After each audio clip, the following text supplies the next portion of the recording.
Front-running attacks happen because of how blockchain transactions work. All transactions are public, meaning anyone can see them before they are confirmed. So, malicious actors can monitor the network for transactions that will likely cause a price change, like a large buy order for a token.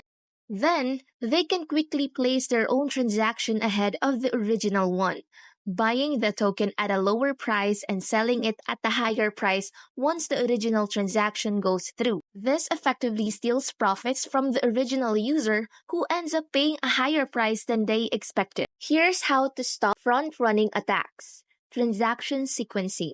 Some decentralized apps implement a system where transactions are processed in a specific order, making it harder for attackers to jump ahead. Second, commit reveal schemes. These schemes involve hiding the details of a transaction until it's ready to be executed, making it harder for attackers to predict the outcome and front-run it. Third, off-chain ordering.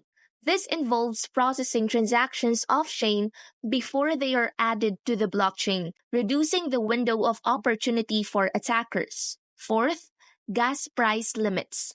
Some decentralized apps limit the gas price for transactions, making it less profitable for attackers to front-run them. These are just a few ways to combat front-running attacks, and the decentralized finance community is constantly working on new solutions. But it is important to be aware of this threat and to choose decentralized apps that have implemented measures to protect against it.